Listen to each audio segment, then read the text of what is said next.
ऊस उत्पादकांनी उत्पादन करताना एकरी उत्पन्नावर कशा पद्धतीने भर देता येईल, एकरी उत्पन्न कसे वाढेल याकडे काळजीपूर्वक लक्ष देण्याची गरज असल्याचे प्रतिपादन राज्याचे माजी महसूल मंत्री ज्येष्ठ नेते आमदार बाळासाहेब थोरात यांनी केले।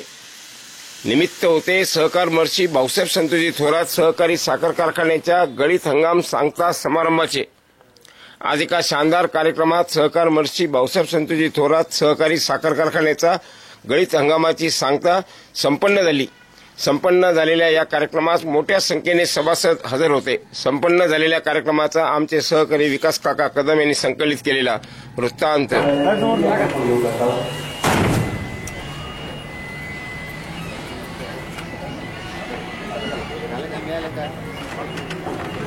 देशमुख साहेब, ॲडव्होकेट रामदासजी शेजूळ, ॲडव्होकेट अशोकराव हजारे, विष्णुपंत रहाटळ, कारखान्याचे सर्व सन्मान्य संचालक ॲडव्होकेट सुहास आहेर, उदयसिंह डोमसे साहेब, आदरणीय सौ कांचनताई थोरात, कॅन्सर तज्ञ डॉक्टर जयश्रीताई थोरात, कारखान्याचे थोरात साहेबांचा सन्मान सरकारी अधिकारी होतो आहे।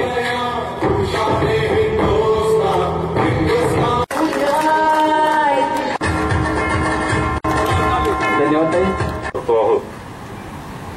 आचारसंहितेचे बंधनं आपल्यावर काही आहेत, परंतु सहसा आपण साखर कारखान्याच्या याच्यामध्ये काही फार राजकारण काही कधी बोलतो असं कधी होत नसतंच। आपण कायमच आचारसंहितेचं पालन हे आपलं असतंच।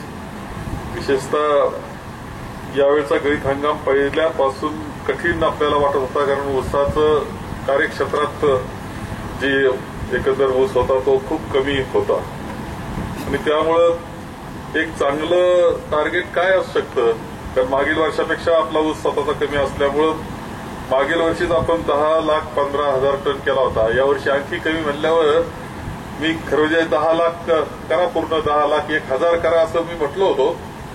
परंतु पहिलं अभिनंदन केलं पाहिजे सगळ्यांचं, चेअरमन, व्हाईस चेअरमन, संचालक मंडळ, आपले श्री गुगरकर, सर्व खातेप्रमुख, ऊस उत्पादक, तोडीवाले, त्यांचे कॉन्ट्रॅक्ट ठेकेदार, शेतकरी ऊस उत्पादक, आता नाव राहून जातील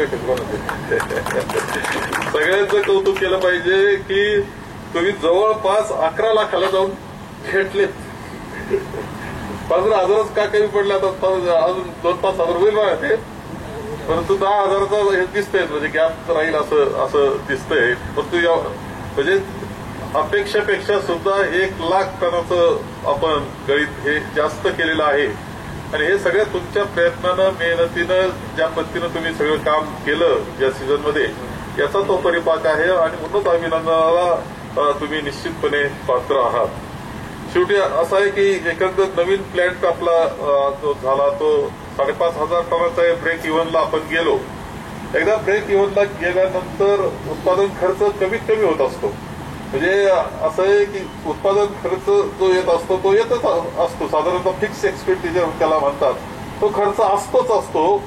परंतु ऊस तुम्ही जितका ज्यादा गाळाल मग तो कमी होत जात असतो। एक ब्रेक इव्हन पॉईंट असतो सगळ्यात कमी तो होत असतो, त्याला जाऊन पोहोचणं हे सगळ्यात गरजेचं असतं। आणि या वर्षी जर पाहिलं तर कार्यक्षेत्रातला ऊस मागील वर्षापेक्षा सुद्धा, म्हणजे मागील वर्षी 4.5 लाखापेक्षा जास्त आपला स्वतःचा ऊस होता, यावेळेस तो 382 झाला, म्हणजे आणखी कमी झालेला आहे। आणि मग बाहेरून ऊस आणून त्या ब्रेक इव्हनला जाणं, उत्पादन खर्च कमी करणं हे सगळ्यात महत्वाचं टार्गेट यामध्ये होतं आणि म्हणून थोडासा ताण कार्यक्षेत्रामध्ये झाला असेल ही वस्तुस्थिती आहे। परंतु बाहेर चालल्यावर उत्पादन खर्च जो कमी होतो त्याचा परिणाम भावावर होत असतो आणि म्हणून हा निश्चितपणे एक अत्यंत चांगल्या पद्धतीनं केलेला थोडा त्रास जो झाला तो पुढच्या काळात कसा कमी करता येईल